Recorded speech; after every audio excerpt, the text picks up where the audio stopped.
హైదరాబాద్లోని హిమయత్ నగర్లోని లిబర్టీ చౌరస్తా వద్ద ఉన్న తిరుమల తిరుపతి దేవస్థానానికి వచ్చాము. తిరుమల తిరుపతిలో మనకు నిత్యాన్నదానం ఎలా ఉంటుందో ఇక్కడ కూడా ప్రతిరోజు నిత్యాన్నదానం ఉంటుంది.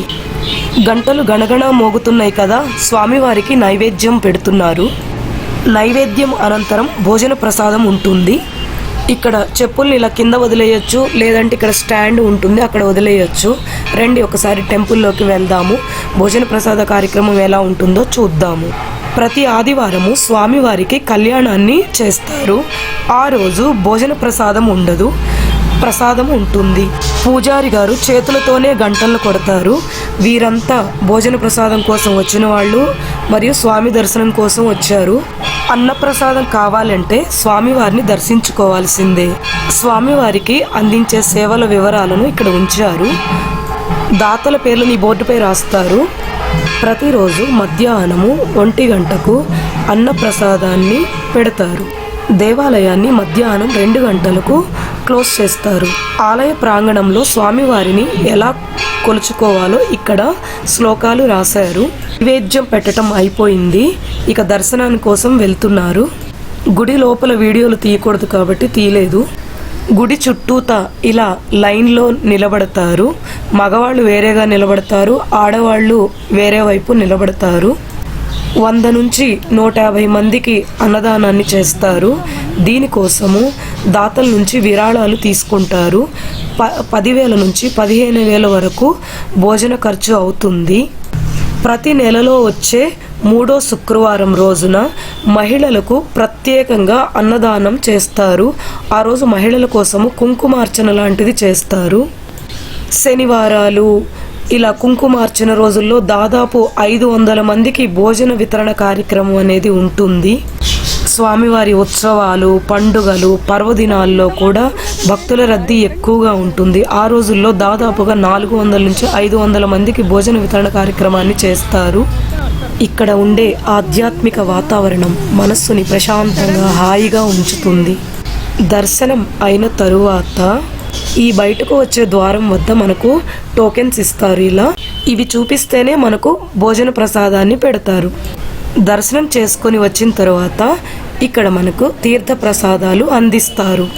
మన ఇష్టం, ప్రసాదం అక్కర్లేదు నేను భోజన ప్రసాదాన్ని తింటానంటే వెళ్ళి తినొచ్చు. ఈ పాపకి ప్రసాదం బాగుందంట.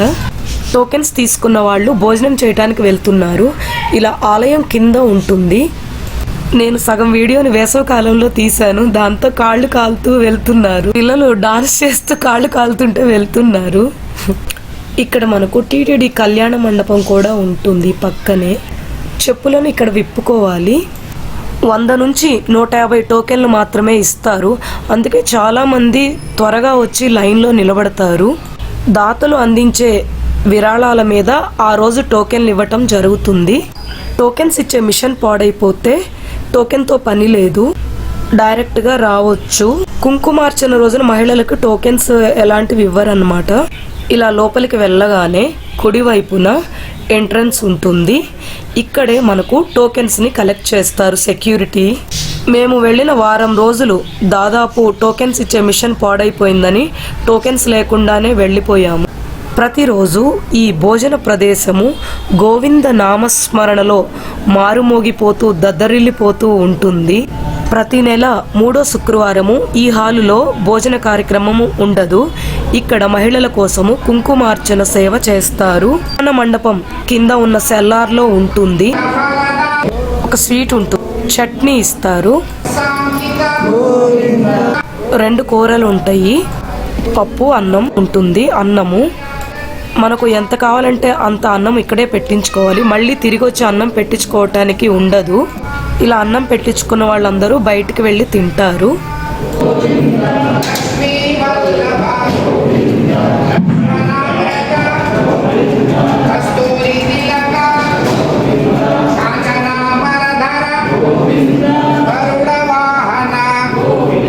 గజరాజ రక్షక గోవింద హరి గోవింద వెంకటరమణ గోవింద గోవింద హరి గోవింద గోకుల నందన గోవింద వా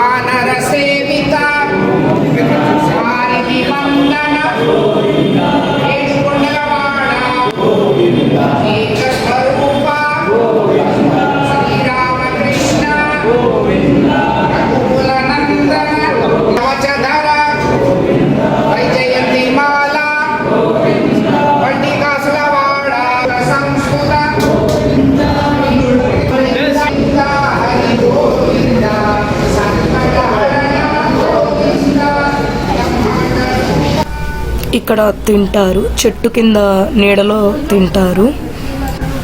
బయట పప్పుచారు లేదా సాంబారు, రసము ఉంటాయి, మజ్జిగ ఉంటాయి. తిరుమల తిరుపతిలో అందించే భోజన కార్యక్రమం కంటే కూడా హైదరాబాదులోని తిరుమల తిరుపతి దేవస్థానంలో అందించే భోజన ప్రసాద కార్యక్రమము చాలా బాగుంది అనిపించింది నాకు. నేను 2022 సంవత్సరంలో తిరుపతి వెళ్ళాను. అప్పుడు అక్కడ భోజన కార్యక్రమంలో పాల్గొన్నాను. కానీ అక్కడ భోజనంలో ఇన్ని వెరైటీస్ అయితే పెట్టలేదు. ఇక్కడ మాత్రం చాలా చక్కగా బాగా కడుపు నిండా పెడుతున్నారు. ఇది కేవలం నా ఒపీనియన్ మాత్రమే. ఇప్పుడేమన్నా మారిందేమో నాకు తెలియదు. నేను వెళ్ళక దాదాపు 1.5 సంవత్సరం అయింది తిరుపతి వెళ్ళక. 3వ శుక్రవారం వెళ్ళాను. ఇదిగోండి, మహిళల కోసం ఇలా కుంకుమార్చన సేవను ఏర్పాటు చేశారు. ఎవరైనా వచ్చి ఈ కుంకుమార్చన సేవలో పాల్గొనవచ్చు. ఎలాంటి ఫీజు కట్టనవసరం లేదు.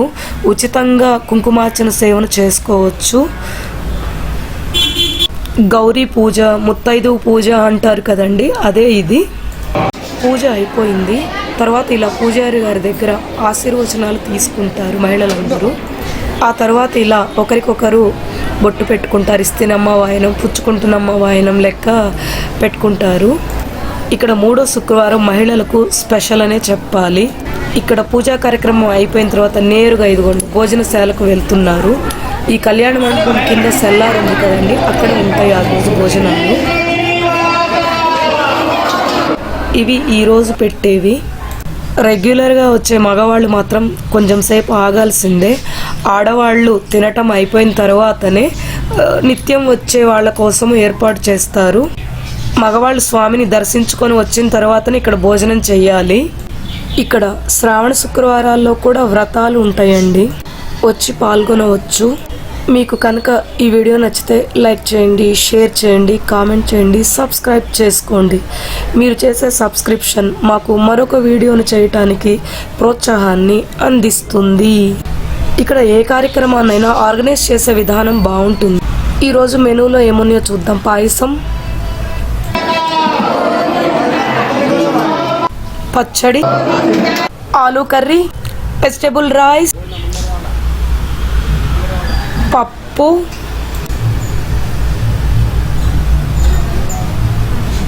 సాంబార్, మజ్జిగ, రసం ఉంటాయి. తిరుపతిలో ఉన్న తిరుమలలో కూడా ఇలాంటి భోజన కార్యక్రమం ఉంటుందా ఉండదా కామెంట్ చేయండి. ప్రస్తుతం గవర్నమెంట్ మారిన సందర్భంగా తిరుమలలో అన్నదాన కార్యక్రమంలో ఏమైనా భారీ మార్పులు జరిగితే మాకు కామెంట్ చేయండి. స్వామివారికి నైవేద్య సేవ అయిపోయిన తరువాతనే మగవాళ్ళని భోజనానికి పంపిస్తారు. ఇలా కుంకుమార్చన రోజు మాత్రమే జరుగుతుంది. మీరు కూడా ఇక్కడ విరాళాలు అందించాలి ఈ బోర్డు మీద ఉన్న వాటి ద్వారా విరాళాలు అందించవచ్చు. మరొక మంచి వీడియోతో మళ్ళీ కలుద్దాం.